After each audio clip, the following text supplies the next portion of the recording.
esteja mais uma vez com essa criança aqui na frente, Pai. A mesma criança de 8 anos que gostava de pregar. Tenha misericórdia dela, purifique. E purifique os nossos corações também. Fala com a gente. Por favor, tem gente aqui que veio dos motivos mais diversos. Pai, por favor, nos confronta hoje. Em nome de Jesus. Amém. Vamos lá. Abra sua Bíblia. Hoje nós vamos falar sobre despressurização. E eu preciso que você abra sua Bíblia em Gênesis 41. Gênesis 41. Se por acaso você não tem a Bíblia, entre aí na internet, em algum programinha. Se você vê que alguém do seu lado não tem a Bíblia, por favor,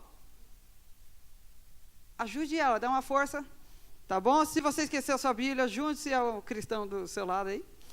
E a gente dá um jeito, tá bom? Você que está na internet, a gente lê aqui para você, tá bom?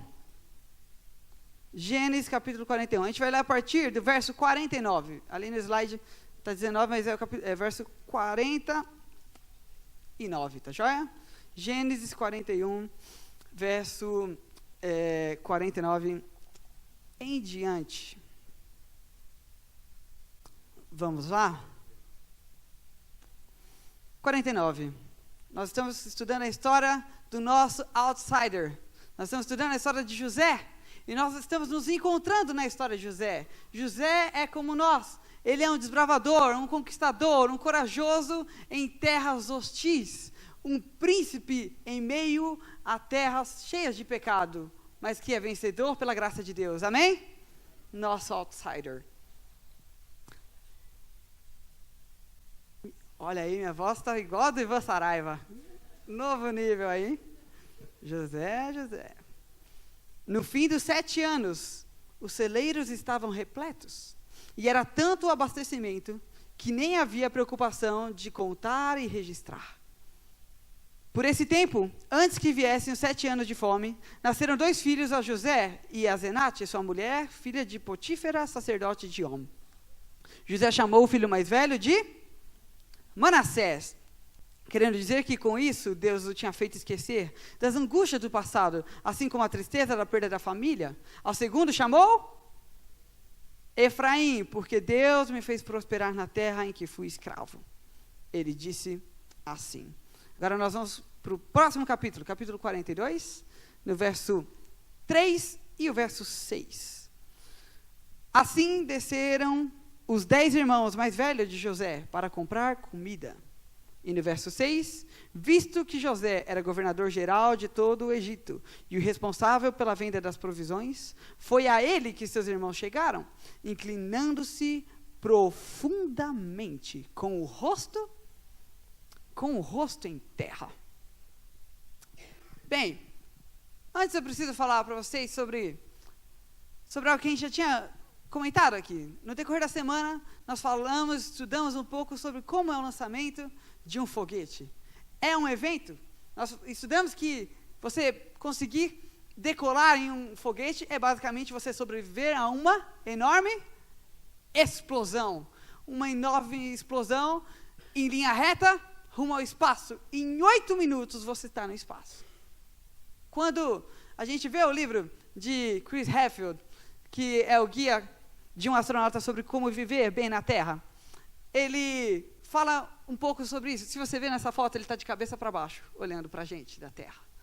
E ele vai falando sobre a sensação, que é você está pronto para uma decolagem.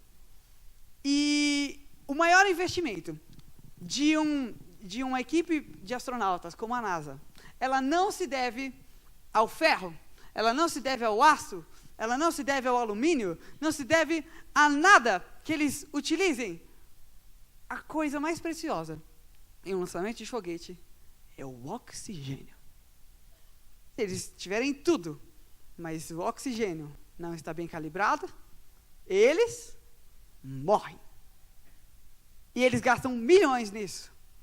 E como eu disse para vocês no sábado, uma roupa de um astronauta como essa custa 80 milhões de reais. Que dá para comprar mais do que que você compra 2 aviões no Brasil e sobra dinheiro. Tudo isso para conservar oxigênio.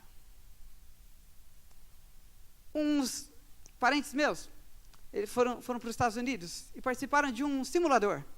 É um simulador de voo. É um simulador de uma nave espacial. Não sei se alguém já teve essa oportunidade. E nessa oportunidade, eles conseguiram perceber mais ou menos como é um lançamento de um foguete. Eles foram, como vocês veem, está todo mundo aí feliz, não está? Mas ninguém volta feliz desse brinquedo, desse simulador. Ninguém volta feliz, sabe por quê? A descrição do meu primo foi que quando eles ligam e eles dão aquele impulso para você ir para frente, ele disse que a sensação é como se tivesse um pé gigante no teu peito. E você simplesmente não consegue respirar. E você tenta gritar e o seu grito volta para você. Meu primo disse, eu olhei para o meu pai queria morrer. É só isso que ele lembra, eu quero morrer, eu quero morrer, eu quero morrer. Porque a pior sensação que ele sentiu na vida.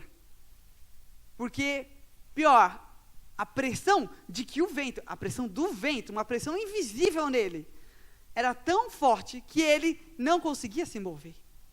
Você quer se proteger, mas você não consegue. O seu corpo simplesmente não responde.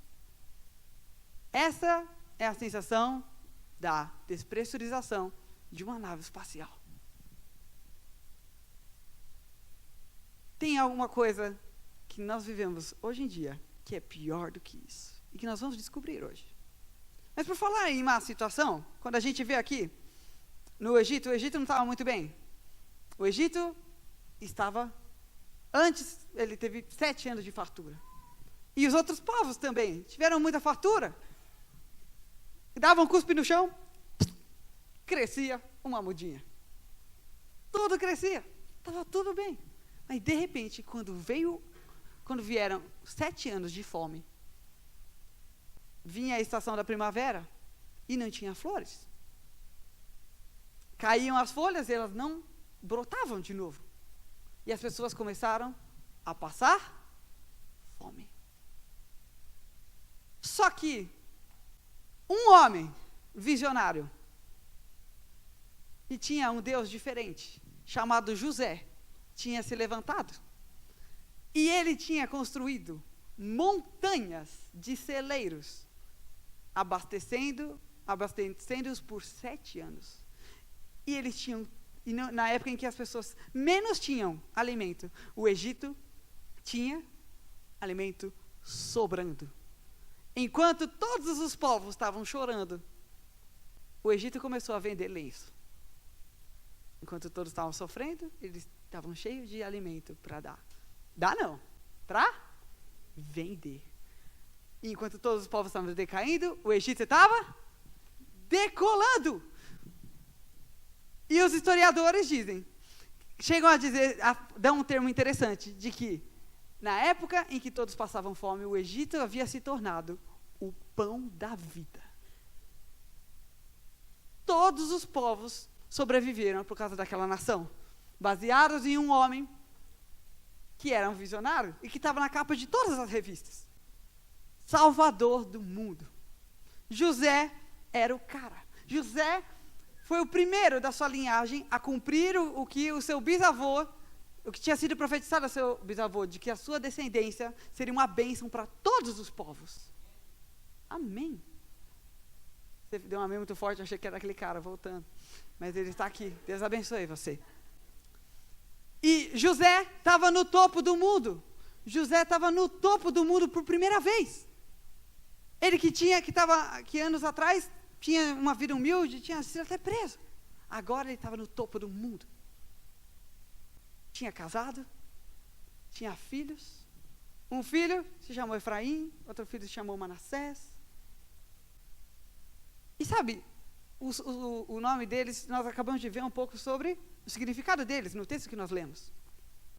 O primeiro filho chamou Manassés. E o nome Manassés quer dizer esquecimento. José disse, a partir de hoje, eu tenho uma nova vida. Aquela minha vida de escravidão que eu tive quando eu cheguei no Egito. Minha vida pagando por crimes que eu não cometi na cadeia. Acabou. Ele esqueceu, deixou tudo para trás. E ele teve outro filho e deu o nome do filho de bênção em dobro. Lembra que o nome dele era acrescentar? O nome dele era somar? O nome de José, o significado? Efraim era acrescentar em dobro. Bênção em dobro. Ou seja, vida daqui para frente. Isso é muito legal. Agora, você parou para pensar que José não foi atrás dos seus parentes depois que ele ganhou poder? Ele podia ou não podia? Podia. Mas José não queria mais saber daquilo. Meus irmãos me odeiam. Meus irmãos, quando souberem que o sonho que eu tive, que Deus me deu, de que um dia eles se dobrariam perante mim, se eles souberem que isso realmente pode acontecer um dia, eles vão ter mais ódio de mim. Eu não quero mais saber disso. Eu não quero mais saber. Meu pai, será que meu pai está vivo? Eu não sei nem se meu pai está vivo. Que desgosto vai ser para mim saber que ele está morto. José disse, deixa tudo para frente. O sonho que eu tive antes, besteira. Besteira, eu quero esquecer isso. José esqueceu o sonho que Deus tinha para ele. José parou de sonhar os sonhos de Deus. E ele achou que Deus tinha trocado os sonhos por outros sonhos. Ele estava bem. E sabe, quando a gente... na faculdade, a gente não tem nada para fazer, a gente gosta de assistir filmes. E certa vez eu estava indo para o lugar para assistir o filme e estava uma moça saindo, e eu não sabia que filme que era. E aí, a moça estava saindo, eu estava entrando, que filme que vai passar? Eu não sei, eu não vou assistir esse filme. Você não sabe nada do filme? É de um rapaz perdido em Marte. É o filme Perdido em Marte? Ela, esse mesmo. Nossa, é um gênio. Aí eu entrei e comecei a assistir esse filme. E esse filme, inclusive, o pessoal da NASA fala que esse é o filme mais fiel de que poderia acontecer espacialmente falando. E nesse filme, ele tem um discurso muito bonito. E o rapaz, perdido em Marte, ele diz mais ou menos o seguinte, ele fala, vai chegar uma hora que você vai achar que está tudo errado. E você vai ver as circunstâncias e você vai achar que você vai morrer. Mas você tem que pegar firme. Você tem que respirar. Você tem que fazer os cálculos e tentar resolver um problema. E se você resolver um problema, você vai estar mais forte para resolver um segundo problema. E se você resolver problema após problema, você chega em casa. José tinha virado um grande resolvedor de problemas, mas ele esqueceu de casa. E sabe, a verdade é que eu posso estar falando com pessoas aqui que são grandes resolvedores de problemas. Em todos os sentidos. Que trabalham em mercados e resolvem problemas. Que trabalham com arquitetura e resolvem problemas. Que trabalham com professores, como empresários. Eu não sei. Estamos todos nos preparando para sermos resolvedores de problemas. Mas se nós não sabemos resolver os problemas da nossa casa, nós somos fracassados. E muitos de nós usamos problemas que podemos resolver como uma fuga para o que realmente importa ser resolvido, que se passa dentro da nossa casa. E se você é vitorioso, se você está no topo do mundo, mas você é um fracassado em casa, você não tem nada. Você é um miserável. Não é, Fernando? Tenho orgulho de você, cara. Um dia eu chego lá. Família linda. Somos resolvedores de problemas, assim como José. Mas se não encaramos os nossos problemas familiares, os problemas com as pessoas mais próximas de nós, que inerentemente Deus colocou em nossa responsabilidade, nós somos fracassados. E José esqueceu de voltar para casa. José entrou em uma ilusão. É interessante que quando a gente está vendo essa história, nós mesmos acabamos, a gente está tão empolgado na história de José, do sucesso dele, e a gente esquece do pessoal lá em Hebrom, da família dele, a 450 quilômetros dele. E como eles estavam bem? Eles não estavam nada bem. As crianças estavam desesperadas. acabou o Yakult da geladeira. Como assim? Os pais estavam preocupados com outras coisas fundamentais. E eles tinham outro problema de família também, com o irmão, mas o pai não sabia que o filho estava vivo no Egito. O filho que eles tinham tentado matar. Mas os outros filhos carregavam ali a culpa. E aí, eles estavam ali com fome, já não sabiam o que fazer. De repente, ele olhou na revista ali de negócios e estava lá. Joseph Paneah, the man. O nome dele tinha sido mudado para Zaphenat Paneah, Salvador do mundo. E ele estava lá com óculos escuros, assim. Yo. E ele ficou sabendo, e Jacó vendo aquela revista, esse é o cara. E ele era um visionário. E aquele visionário criou um parque de diversões. E naquele parque de diversões eles tinham tanta comida que as crianças pagavam ingresso, subiam lá em cima na montanha de trigo e a gente está aqui morrendo de fome e eles estão brincando com comida. Não, demorou. Vamos lá. Ei, molecada. E é muito legal, se você vê no verso, Jacó fala para eles, o que vocês estão fazendo olhando um para a cara do outro? Ele fala exatamente assim, vamos para o Egito, lá tem comida.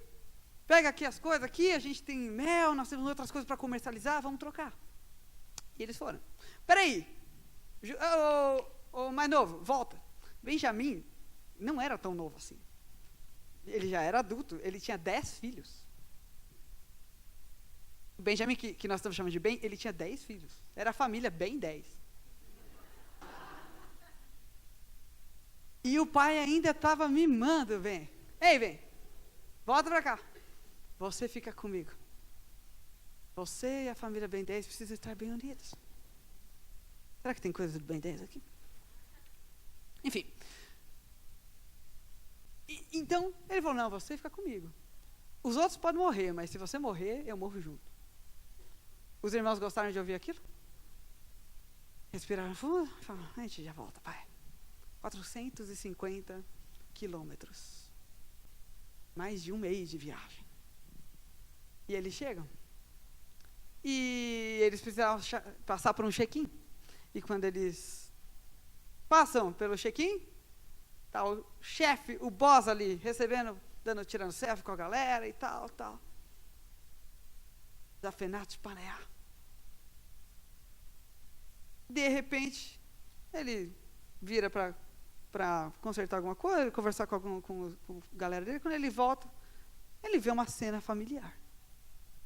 Fala, tem umas visitas aí de longe. E ele vê uma cena e fala, eu já vi isso em algum lugar. Mas eu não vi nessa vida, eu vi em outra vida. Não, eu vi no meu sonho. Cara, eu tô tendo um déjà vu aqui. Só que tem essas pessoas curvadas diante de mim, mas eu estou lembrando de uns sacos, de uns feixes de trigo inclinados na frente de mim, igual num sonho bizarro que eu tive. Meus irmãos. Deus tinha prometido que meus irmãos um dia iriam se prostrar diante de mim. E agora eles estavam beijando o chão na frente do irmão que eles tinham tentado matar. E José levou um susto. E teve uma fração de segundo para pensar no que ele ia fazer. E às vezes eu fico pensando em como que eles não reconheceram ele. Você já pensou isso? Você que já leu essa história. Como é que ele não reconheceu? Às vezes parece aqueles filmes de super-herói que o cara coloca o óculos e ninguém percebe que é ele.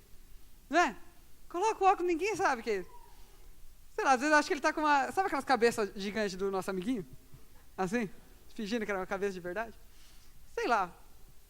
O lance é que José, quando ele foi vendido, ele tinha 17 anos. E agora o José tinha 39.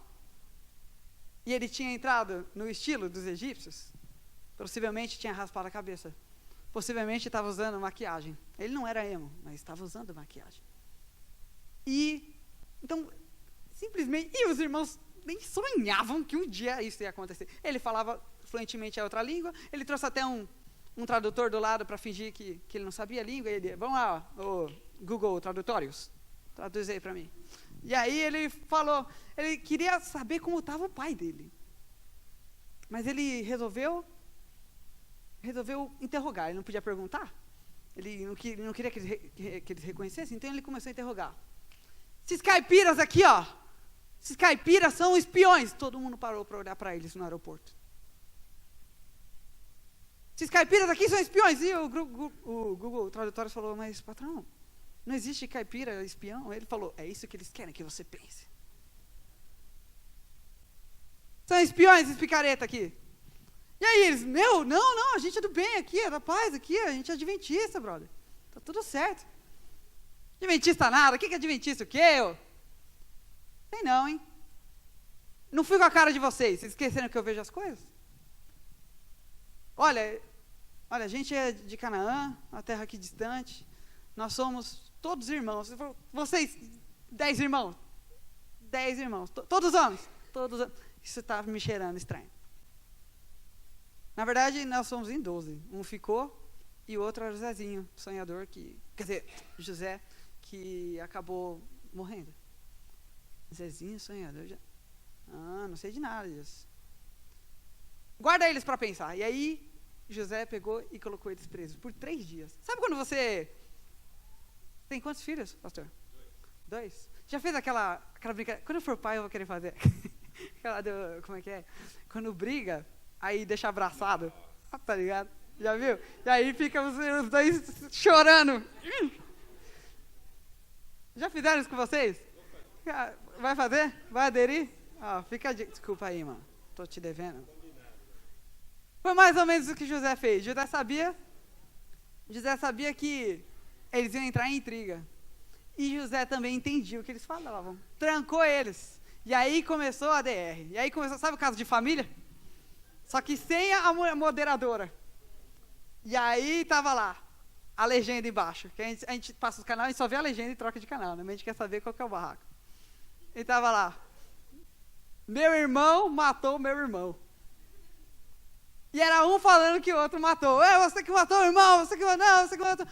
Cara, a gente está ferrado. Deus está amaldiçoando a gente. A gente não escutou José quando ele estava gritando para sair do poço. Você acha que Deus vai escutar a gente para nos tirar daqui agora? E José escutando. Ele falou, eles se converteram. E Rubem falou, viu, vocês tinham que ter escutado. Eu falei para vocês.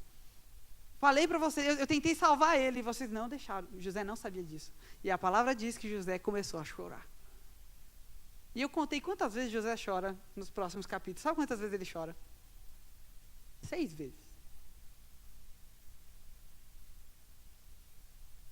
A palavra fala que José, quando olhou para ele, se lembrou de tudo. Lembra que ele queria esquecer? Ele foi confrontado com o passado dele. Ele se lembrou. E lembrar-se dos seus traumas do passado. Todo trauma é passado, mas lembrar-se dos seus traumas. Não lhe tornaram uma pessoa mais rude, lhe tornaram uma pessoa mais sensível. Todos nós temos algum tipo de trauma. Mas os nossos traumas não podem nos tornar mais revoltados. Eles têm que ser tratados com sensibilidade, com o coração. José foi confrontado com o passado dele. E todos nós precisamos confrontar os erros do nosso passado. Nossos e das pessoas que nos rodeiam. Nós precisamos ter essa força. Porque se você não destrói os seus traumas te destroem. E eles te perseguem para sempre. E não adianta você fingir que eles não existem. Você precisa enfrentar os seus traumas. Nós precisamos enfrentar nossos traumas. Você não pode se tornar refém deles. E José estava disposto a acabar com aquilo. Liberou os meninos. E falou, é o seguinte. Vocês estão falando que vocês são irmãos, né? São. Vocês vieram aqui para quê? Para pegar alimento. Dá alimento para eles. Dá o dobro. Dá muito alimento para eles. Vocês vão voltar para casa. Mas vai ficar um de vocês. Pega esse daí. Qual é o seu nome? Simeão. Você volta para a jaula. Simeão era o mais briguento. E possivelmente foi ele que deu a ideia. Você fica na jaula e vocês voltam. Vocês voltam e só me voltem aqui. Se quiserem pegar seu irmão de volta, vem aqui e traz aquele Jamembim lá. Benjamin. Eles também. Volta com aquele menino. E eles voltaram. E José era um gênio. Porque José levou eles de volta. Cheio da grana. Porque quando eles... Sabe... Quantos de vocês estavam lá um dia comendo salgadinho e encontraram um tazo dentro do salgadinho. Não é legal? Tinha brinquedo, cara. Tinha uns peãozinhos, assim. Cara, era muito legal. Eles foram lá, abriu o trigo e tinha um brinquedo lá. Mas não era qualquer brinquedo. Eram sacos de ouro. O dinheiro deles de volta. Então, resumindo, eles voltaram cheios da grana, cheios de comida e sem o irmão problemático. Tão feito. Fala, não volto mais. E Simeão lá, volta, pelo amor de Deus. Fala, tá tudo certo. Mas no caminho eles falaram, brother, você já parou para pensar que essa mesma situação que a gente deixou José? Nós nos livramos dele porque ele era um problema. E nós lucramos com isso. E achamos que os nossos problemas estavam saciados. Deus está nos provando. E realmente Deus estava provando eles através de José. Eles falaram, a gente não pode cometer o mesmo erro. E foram lá para Jacó e falaram, voltamos. Aí ele falou, isso aqui é Big Brother? Cada vez que vocês saem, vocês voltam sem um. Cadê o Simeão? Aquela peste. Simeão não voltou. Aí contaram um rolo e ele falou, e agora a gente só volta para pegar ele com o Benjamim. Ele falou, quê? Mas jamais, vocês vão morrer tudo. E eu vou ficar aqui com ele debaixo do meu sovaco. E o Benjamim lá. Mas o tempo foi passando. E ele tentava negociar com a circunstância. Eles falaram, pai, ele foi bem claro. A gente só traz Simeão de volta. Com Benjamim. E a fome foi apertando de novo. Eles dão a entender de que passou muito tempo. Porque eles tinham muitos suprimentos. E Simeão lá. E até que Jacó desistiu. Falou, não dá mais. Vai lá e traz Simeão. E beijou bem até. E falou, traz ele de volta. Se vocês não trouxerem ele de volta, eu morro. Vocês estão entendendo? Vocês já sumiram com o Zezinho. Agora com o Ben. E Judá falou, fica tranquilo. Eu me responsabilizo. E eles foram. Ele falou, traz, pega, devolve o dinheiro, viu? Devolve o dinheiro, pega mel, pega tudo que tem na geladeira, leva um levinho da esperança para ele também. Tudo certo. Tudo certo. Voltaram.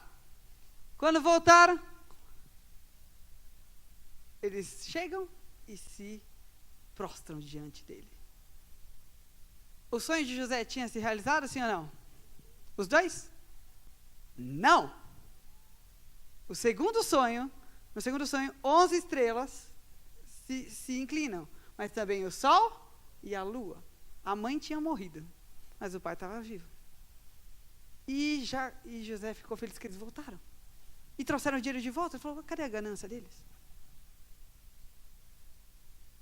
E eles voltaram e falaram, esse daqui é o 11º filho. Esse daqui é o Ben. E ele olhou para Benjamim, crescido, e falou, como você cresceu? Aí eles falaram, mas como assim? Eu achei que ele era maior. Achei que ele era menor na minha cabeça. Ele falou, agora eu quero que vocês entrem aqui nessa sala. E eles foram entrando, e era uma sala escura, com uma porta preta. E eles ficaram preocupados, estamos presos de novo. O que a gente fez? Quando entraram, festa! Tananana. José tinha feito uma festa de conga para eles. Eles, como assim? E aí, de repente, era festa, e eles lá, e eles começaram a comer e brincar. E eles, esse governador é meio doidão, mas a gente está gostando. E eles se encontram, e aí, de repente, chega Simeão na brincadeira. Simeão. E aí, como é que foi na cadeia? Cadeia o quê, brother? Me colocaram no hotel 5 estrelas, não queria nem que vocês voltassem. Tava legal aqui, viu? Tava legal, acho que eu vou roubar alguma coisa aqui, viu? Para ver se eu fico mais. E eles foram lá, e eles viram que as cadeiras, para eles, estavam em ordem de nascença. Eles falaram, esse vidente é bichão mesmo, hein? Esse vidente é diferente.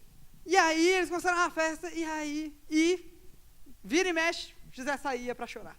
Saía, chorava. De emoção, quando vi meu irmão, que não via há tantos anos. Ele voltava. Tentava. E um irmão cutucou o outro, falou, cara, por que eles estão dando tanta comida pra gente? Passaram aqui no rodízio, chegaram para mim e falaram, e aí, Margarita? Ele, sim, Margarita, deu. Quando chegou Benjamim, ele deu 5 fatias para Benjamim. Para tudo que Benjamim pede, eles dão 5 vezes mais. Ele falou, sei não, cara. Acho que eles estão querendo engordar ele para jogar nos crocodilos depois. E outro falou, ele não me engana, brother. Ele não me engana. Olha, esse vidente deixou aqui, ó, tudo em ordem de nascimento. Não, mas, principalmente, ele está assim com a gente normal, conversando, ele sai e ele volta com a cara toda inchada e com o olho lacrimejando. Você viu? Eu vi. Eu sei o que ele tem, ele não me engana, não. Ele tem alergia a pobre. Ele deve ser. Terminou a festa, ele falou, enche aí, não pega nem dinheiro. Enche aqui, de graça aqui. E encheram eles de comida e tal. Podem voltar, vamos com Deus, hein? Vamos com Deus. E ele volta, a gente vai mostrar a selfie que a gente tirou com os Zafenat Panel, o pessoal não vai acreditar. Viramos o BFF dele. Best Friend Forever. E eles foram lá voltando, feliz da vida. De repente, parou a rota do Egito. Ei, parou aí, a casa caiu, mano. A casa caiu o quê, brother? A casa caiu. Vocês são malucos de roubar o homem mais poderoso do Egito? Roubar? A gente não fez nada, a gente ganhou isso aqui. Não, vocês roubaram a taça dele. Taça? Roubaram a taça dele. Você não sabe que ele é vidente? É na taça dele que ele adivinha as coisas. E ele adivinhou que vocês tinham roubado. E aí um lá no fundo falou, mas se ele adivinha com a taça, como é que ele adivinhou que a gente tinha roubado a taça? Aí ele, boa pergunta. Mas é o que aconteceu. Ele estava inventando uma história. E aí ele falou, não, foi o que aconteceu. E vocês que roubaram, não roubamos, aqui é adventista, o livrinho da esperança aqui para vocês, Deus abençoe. Que livrinho de esperança? O quê, rapaz? Vocês que estão sem esperança agora, vocês estão mortos? E eles voltaram. E quando eles voltaram, eles falaram, peraí, mas prova que a gente roubou. Eles foram lá, foram abrindo um saco, um por um. Falou, se encontrar a taça dentro dos sacos, você pode matar a pessoa e todos nós viramos escravos. Foram lá e tiraram nada de bem. E ali o jogo virou, brother, porque eles rasgaram as vestes e jogaram terra na cabeça e falaram, nós estamos mortos. Se a gente voltar para o Egito, Zafenat Paneah mata a gente. Se a gente voltar para casa, sem bem, pai mata a gente e depois se mata. Ferrou. E essa é uma das partes mais tocantes da Bíblia, porque Zafenat Paneah estava ali, no topo do mundo, e olhou aqueles vermes que se inclinam por terceira vez e beijam a terra na frente dele. E ele diz, é o seguinte, libera todo mundo. Eu quero pequenininho. Benfica, vocês vão. E aí eles falaram, escapamos. Mas José não esperava por uma coisa. Quem chega? Judá. Nós estudamos ontem sobre Judá. Judá dá um passo à frente e fala, não é assim que funciona. Não é assim que funciona. E ele fala uma das palavras mais bonitas da palavra de Deus. Depois de tudo aquilo que tinha acontecido, Judá diz, olha, eu não sei por que isso aconteceu. E José sabia por que aconteceu. Você se lembra que o sonho não tinha se cumprido ainda? Para o sonho se cumprir, quem que precisava se inclinar diante dele? Quem? Jacó tinha que se inclinar também. E José, por primeira vez, saiu do controle. José saiu do controle. José queria sequestrar agora o irmão mais novo para fazer pressão psicológica no pai para que ele viesse e se inclinasse diante dele. E aí, quando todos se inclinassem, ele ia dizer, eu sou José. Viu? Eu estava certo. E o pior erro em qualquer problema de família é quando a gente quer provar que estamos certos e não medimos as consequências para isso. Esse mês eu escutei uma coisa que me impactou muito. Adulto não pode, o certo é adulto não se meter em briga de criança, sabia? Sabe por quê? Porque criança briga, e de repente já está voltando a brincar de novo. Mas quando adultos se metem em briga de criança, eles nunca mais brincam. Sabe por que a criança acaba com a briga rápido? Porque criança prefere ser feliz do que ter razão. As crianças preferem ser feliz do que ter razão. E nós estamos em um mundo em que nós chegamos às piores consequências, querendo provar que estamos certos e esquecemos de ser felizes. E José chegou naquele ponto. José perdeu o controle. José queria provar que os sonhos de Deus eram sobre ele, mas ele esqueceu que os sonhos de Deus incluem ele, mas são sonhos? Eram sonhos de Deus. E Judá se levantou e provou para Zafenat-Paneah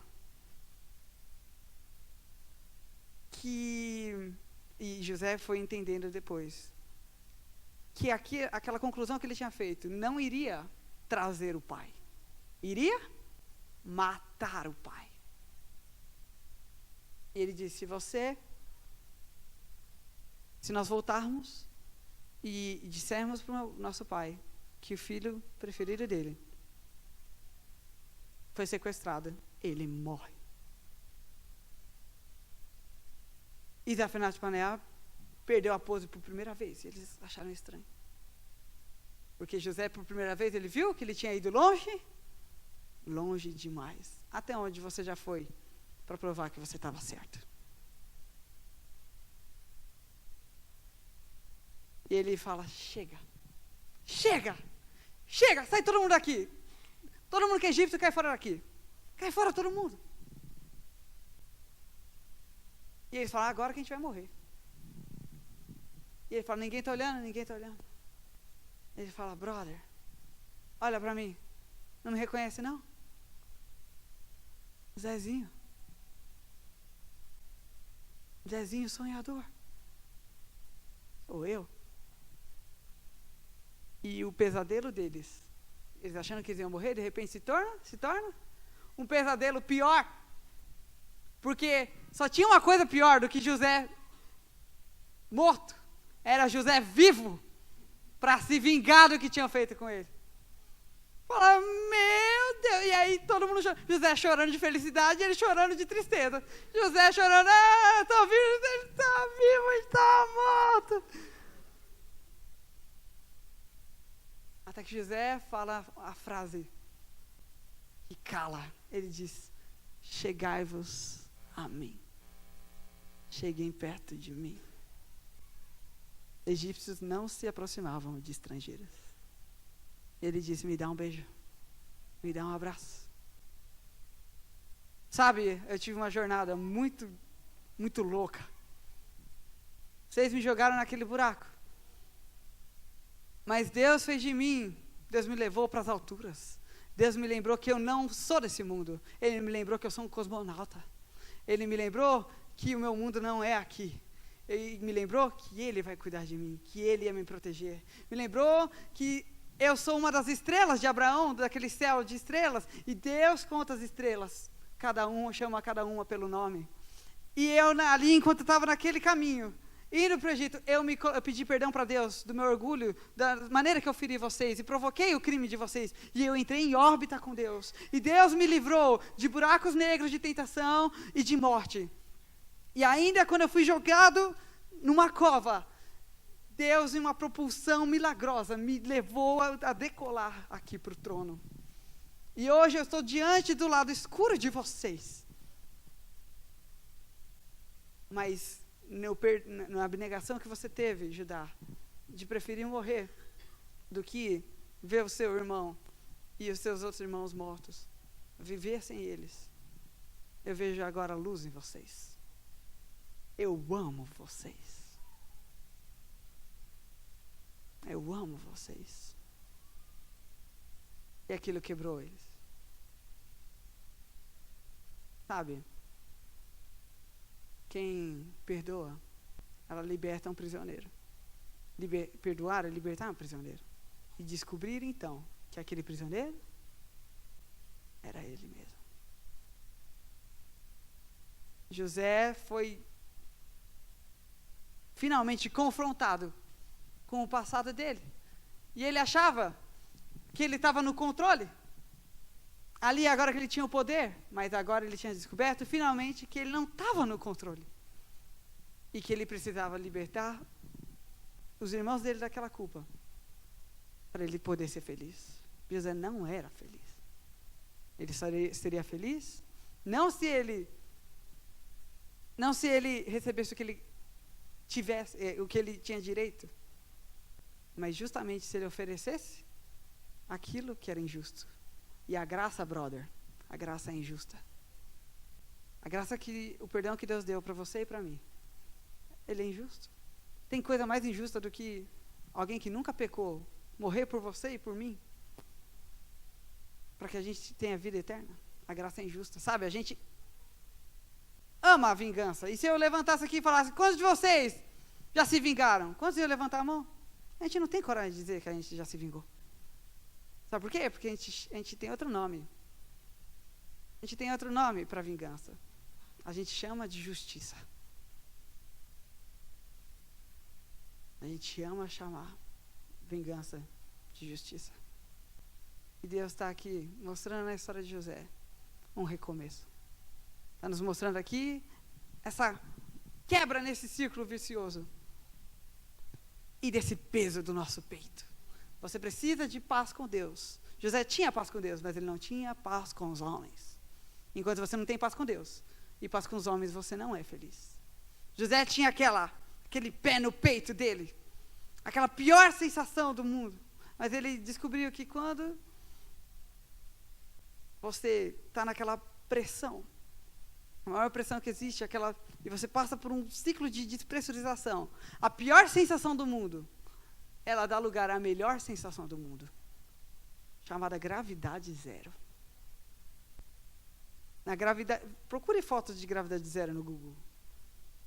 Você nunca vai achar alguém indiferente à gravidade zero. As pessoas que entram em gravidade zero viram crianças de novo. Elas se divertem, porque elas estão numa atmosfera completamente leve, completamente diferente. Elas estão presenciando um milagre. E o perdão, brother, ele é um pequeno milagre. Vocês acreditam em milagre? Vocês acreditam em milagres? Vocês querem ver um milagre aqui e agora? Na frente de vocês? Gi, fecha a porta da igreja, por favor. Durante todo esse tempo, durante toda essa semana, nós oramos, nós cantamos, nós fomos confrontados, nós jejuamos, nós ajudamos. Mas o maior milagre que pode acontecer na vida de alguém é perdoar pessoas que não merecem perdão. Eu tenho uma rosa aqui. E em nome de Jesus, eu sei que pelo Espírito de Deus, porque essa ideia não veio de mim, eu sei pelo Espírito de Deus que há alguém aqui que precisa pedir desculpa para outra pessoa. Na verdade, existe mais de uma. Essa ideia não foi minha. Em nome de Jesus, nós queremos ver um milagre aqui. Nós queremos ver o amor vencer. Amém? E o Espírito de Deus está incomodando alguém aqui, para que venha aqui na frente, pegue essa rosa e entregue para uma pessoa em ato de desculpa. Não, em ato de perdão. Quando a gente tem desculpa, a gente explica. Quando a gente não tem explicação, a gente simplesmente pede perdão. Porque perdão não tem explicação. Perdão é um milagre. E eu preciso te chamar em nome de Jesus aqui. Quem é a pessoa que Deus está incomodando para que venha aqui e entregue essa rosa para essa pessoa? A sensação de pedir perdão é a sensação mais difícil, mas ela causa o maior milagre, o maior alívio. Quem é a pessoa que Deus está chamando para cá? Irmão.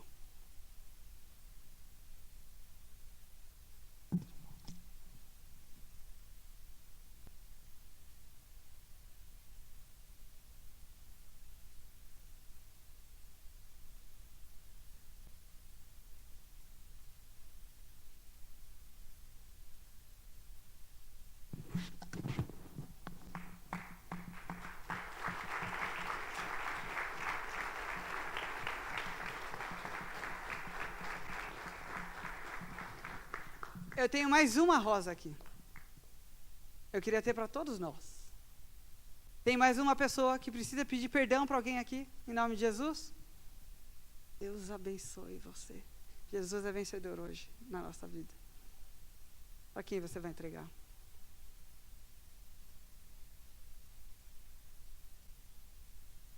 Deus seja louvado, amém?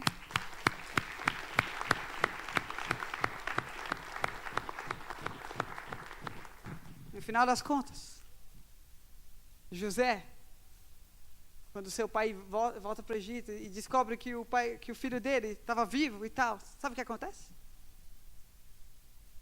Abra sua Bíblia em Gênesis 48, 12.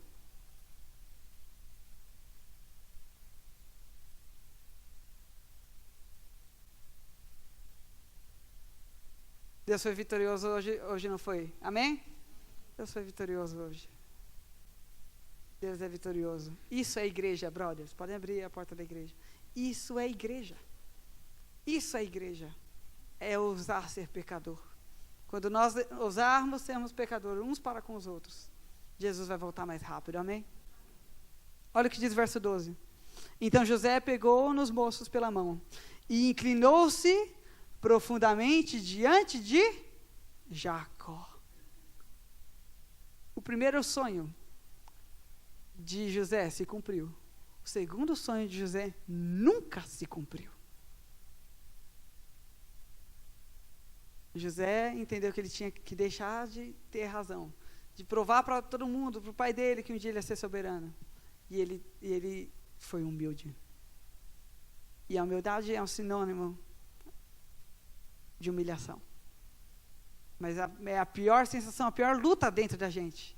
Mas ela nos leva à melhor sensação que pode existir.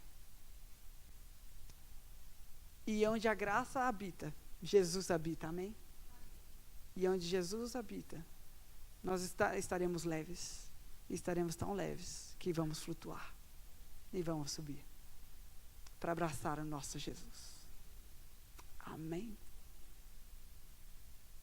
Eu não sei em quem você pensou enquanto nós falávamos isso. Eu pensei em uma pessoa. O Espírito me incomodou aqui. Mas, e eu não sei, talvez você nem está pensando em alguém em específico. Mas peça a Deus um coração perdoador. Um coração de a graça reine. Mas se você precisa, se você tem realmente, se Deus está te incomodando nesse momento, vamos falar com Deus juntos. E seremos vitoriosos quando sairmos dessa porta aqui. Amém? Amém. Fale com Deus agora. A gente vai orar junto depois. Oremos.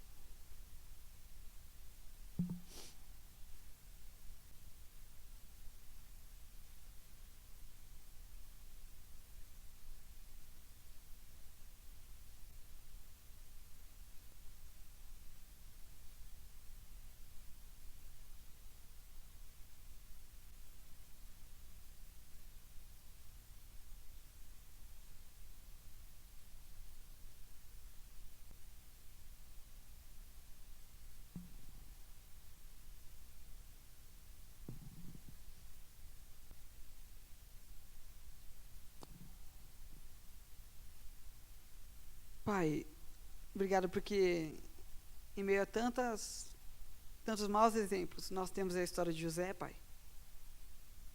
Obrigado, Deus, porque nós vemos a história de alguém que perdoou, não perdoou por perdoar, ele perdoou porque ele queria, não perdoou porque eles estavam certos, mas justamente porque ele queria acabar com aquele círculo de retaliação.